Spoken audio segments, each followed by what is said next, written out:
Can't read the language of Egyptian mummies.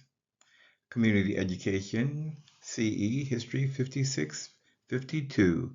Introduction to Egyptian Hieroglyphs, July 22nd, 2025. Okay, welcome back to those of you who are following me.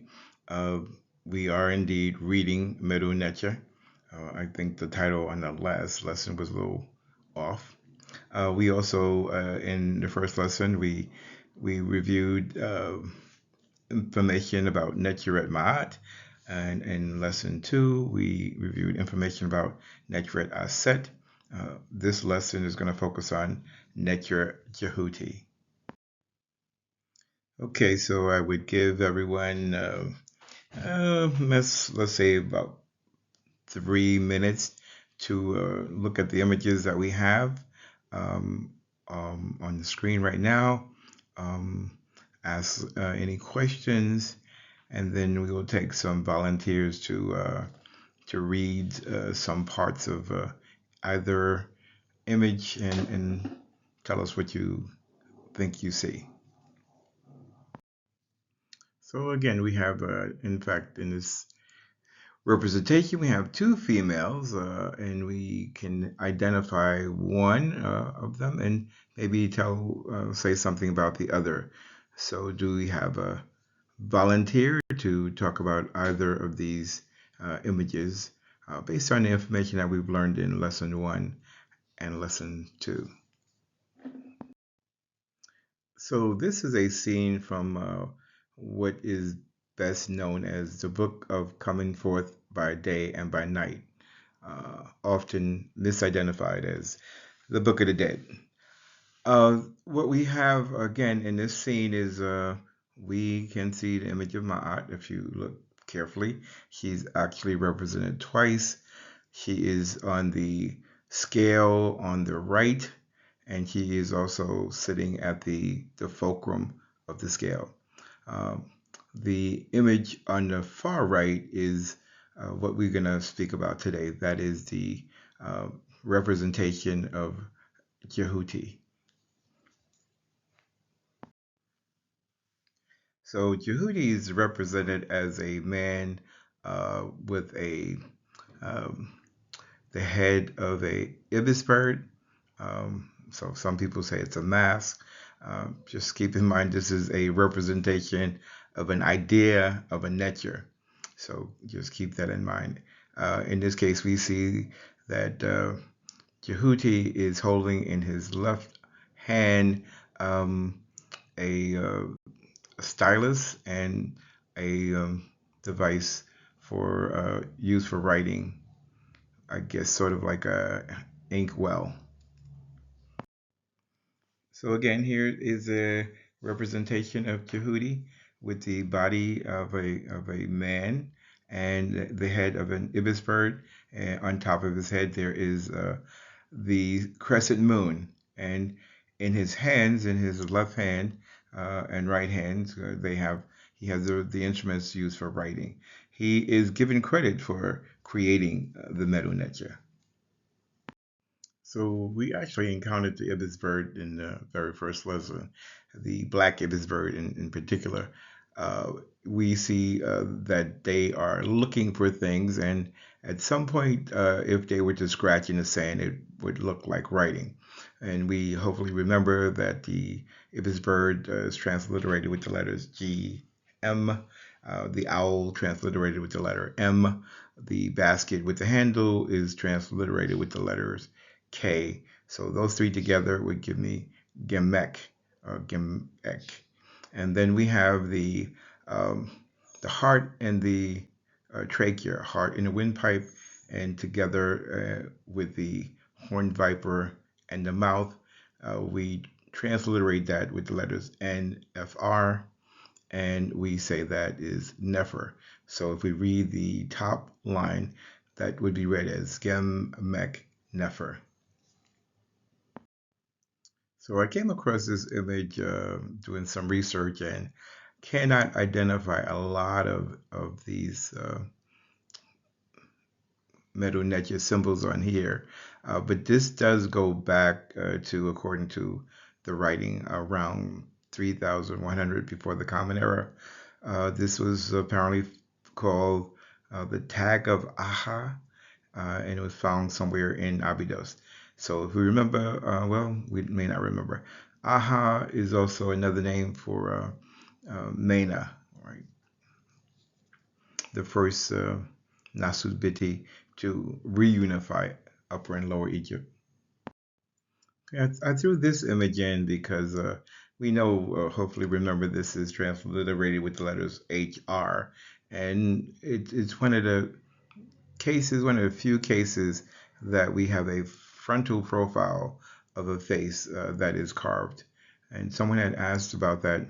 Most of the faces that we see are profiles, but this one is just carved. So this is quite intricate and very interesting. So there are many different birds, but they all have their distinct features. So this is the heron, and it is transliterated with the letters BNW. So this is BNWKHT, and the crown of Upper Nile Valley uh, represents a determinative. So this gnome is in the Upper Nile Valley. So there are some Mdw Ntr images that we might recognize, should recognize, from the earlier lessons. And so we should take a look at these and see which of these we can transliterate and we can say something about. So this is a black and white, clearly black and white, of a representation of a temple wall in Abydos. And in this wall, in this image, we see the one Nasubiti, or the Nasubiti on the far left, and he is giving information to his son who's in front of him. And it's supposed to represent, or we can imagine that the son is holding a scroll in front of his hands and he is reading the names. The names that are listed in front of him are the names of all of the Nasud Biti that preceded him, with the first one at the top, that is Mena, if you remember, again, also called Aha, the Nasud Biti who is first to reunite Upper and Lower uh, Tamari. So here's an image of the the front elevation of the temple at Abydos, the temple in which that image is displayed, and I will show you the actual display, actual image in a second. So this is what that image looks like for real on the actual temple walls. And we can see that, the black and white is a pretty good representation of the set of um, men and child on the left and the names which are written inside of Shanu's on the right. So again, this is a list. So we have the father, Nasud Biti, showing his son the list of all of the Nasud Bitis who preceded him, which is quite an extraordinary representation. And here are two of the names that would be listed on there, or that we can see on there.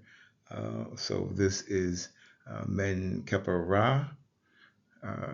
Well, that would be Nasud Biti, hard to see. Well, the Nasud is chipped off, the Biti is damaged, but we know that would be Nasud Biti. And we have Men Kepa Ra, and again, the Sarah is damaged, but we know that that would be Sarah. And this is Jehuti Mes Keper S. And we can still see a little bit of something, Shanu, that is Keper Ka, but we don't have the whole thing there. And we have the owl, which is transliterated with the letter M. So if you get a chance to visit Egypt and visit the Valley of the Kings, this tomb is the smallest tomb in the Valley of the Kings. and it is the most expensive tomb to go into, and it is the tomb that they got the most expensive stuff out of, uh, including the mask on the left, which belongs to the Nasudbiti that is commonly known as King Tut. So this tomb didn't get robbed till about 1920, when Howard Carter was able to get into it and break into it. Most of the other tombs had been robbed earlier, according to stories, but this one still had a lot of gold and valuable in it. Some of these things, well, many of these things have been on tour. Many of them are still in museums, some in the U.S., some in other foreign countries. So there is some good that comes from breaking into a tomb. In this case, we get to see images uh, that are look like they were freshly painted, but again, we recognize that this Nasubiti uh, passed away many years ago. So this representation was made available to specifically because of the symbol inside of the priest's hands. Remember, that is the symbol for Setept. We transliterate that with the letters S, T, and P, and it is used for the what they call the opening of the mouth. It's also very fascinating that this Egyptian priest is wearing a leopard cloth. You can also find images of Jehuti inside of temple walls. And again, I'm certain that this is a different tomb. Again, I got this off the internet, and I cannot read the Shanu, but I don't believe this is inside of King Tut's tomb. But I could be wrong. I don't remember seeing this one specifically. But what we have here is again a representation of Yehudi in the form of a body of a man with the head of a ibis bird and the crescent moon on his head. All right, so here's your opportunity to practice the symbols. Hopefully we remember the two at the top. The first is the stick with a cloth at the top, or what we call a flag, transliterated with the letters NTR. And then we have the walking stick, or sometimes called a cane. It transliterated with the letters MDW. Those are called triliterals, by the way. I don't think I used that term before. Then we have the hand. The hand is transliterated with the letter D, and we have the chick or the quail chick, which again, hopefully is familiar, and that's transliterated with the letters U or W. Let's see. Oops, I thought I could write.